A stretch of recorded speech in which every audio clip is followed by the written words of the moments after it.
Hey everybody, I want to talk about Morbius today, and this is a movie that I wasn't really that interested in, but I also wasn't disinterested in.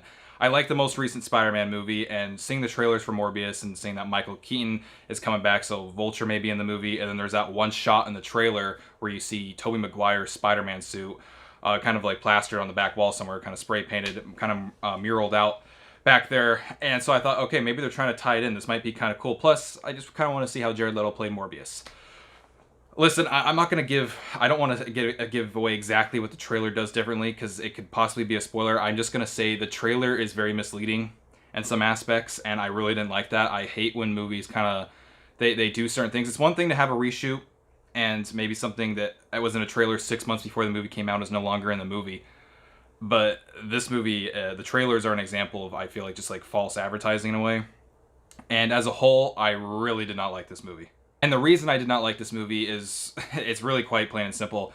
The movie has there's absolutely no soul to the movie. You don't feel any sort of empathy or attachment to any characters. With as much time as you spend with Michael Morbius in this movie and you get to know his condition that he has and everything like that, you don't feel when he finally kind of starts becoming the Morbius we know in the comic books and he finally starts becoming that vampire. You don't feel relieved at all that oh, maybe he's possibly got something going for him, but you also don't feel sad in that, oh my god, now look what he's become, because you don't feel anything for any character in this movie because it just no character no character has any sort of attachment. You don't grow attachment to any of these characters. The characters are so one-noted and bland that I as I was watching the movie, and this is why I leave my smartwatch on when I go to movies. All right, it's always on dim, but I leave it on because if I need to start checking my watch for the time, that's a sign that the movie's bad. All right. And I checked my watch a number of times throughout this movie, especially towards about the hour mark in, because I was just like, dude, please let this movie be over. It's only an hour and 44 minutes. It doesn't take that long to get to that point. The movie is over rather quickly. But I couldn't believe just how one-dimensional this movie is. And actually, the first half an hour of the movie, I was on board. Everything going up to when Michael Morbius finally starts getting his powers, I thought the lead up to that was fine. It's nothing spectacular, but it's fine. It's kind of a cookie-cutter cliche movie at that point. But after that, there's no attachment to any character. And I remember seeing Matt Smith in the trailer and hearing that he's in the movie. I was excited to kind of see what he brings to it. Doesn't really bring anything to it. Jared Leto, a great, Oscar-winning actor, I feel like they could have easily cut him out and replaced some other actor to play Morbius, and you would have gotten probably the exact same performance. This is my problem with the movie, all right, is also pacing. So imagine this is what this movie does. It starts to get going, it's ramping up, and as soon as it's about to climax, it flatlines. All right? So that happens once, you're like, oh, that was weird. I mean, we were going to a climax, and all of a sudden, all right, I guess it just didn't happen. Then it does it again. Boom, boom, boom. You're getting close to the climax. We're really ratcheting up the tension. Flatline. All right, so now it's done it twice, and you're thinking to yourself, dude, what is this movie doing? And then it did that one more time, and then finally, when stuff started to ramp up again, you finally get to the climax. But the thing is when the movie finally does get to its climax, after all this rising action, you don't care anymore because you've already basically, for lack of a better term, you basically been blue-balled so many times during the movie, you just don't care.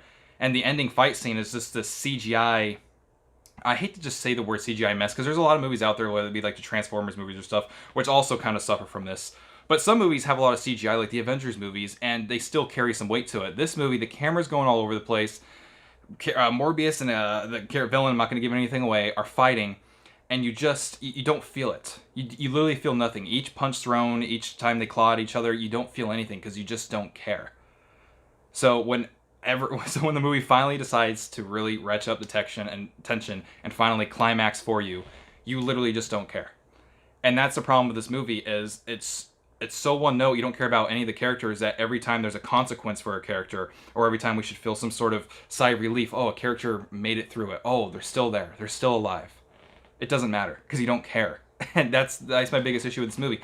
And I would love to sit here and say, oh, well, maybe this movie could be good if you just want to eat some popcorn and watch some movie. I don't even think it'd be good as that, because truth be told, the movie never really gets off the ground too much. Like I said, every time it starts to kind of go up, it flatlines before the climax happens. So just imagine sitting there eating your popcorn, you're kind of enjoying something, like, oh, this is kind of going somewhere, flatline.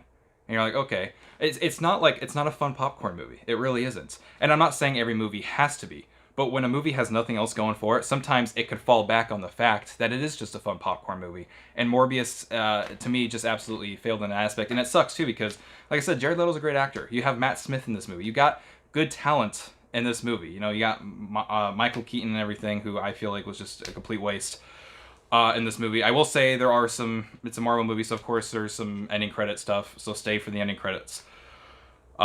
This is also one of the first Marvel movies I've been to in years. Granted, I know it's not the actual MCU, but it's an association with Marvel, where when the movie ended, not one person clapped. All right, here in America, people like to clap at the end of movies. All right, we all know that. It's what happens. Not one single clap in my theater. In fact, after one of the ending credit scenes, somebody even spoke out being like, I'm so confused. Like, I don't think this movie really landed with too many people in my audience. And honestly, I don't think it's a good movie. It really sucks, especially with how good Spider-Man No Way Home was, and Sony's been kind of on a roll lately. This was a very disappointing film, so personally, I can't recommend it. I feel like this is a straight just wait for it to come out to rent or to stream on Stars or Netflix, wherever all Sony's movies are going to now. So yeah, I can't recommend this movie. And anyway, if you guys have seen the movie, let me know what you thought about it in the comment section down below. I'd like to thank you all for watching the video, and I hope to see you back in my next one.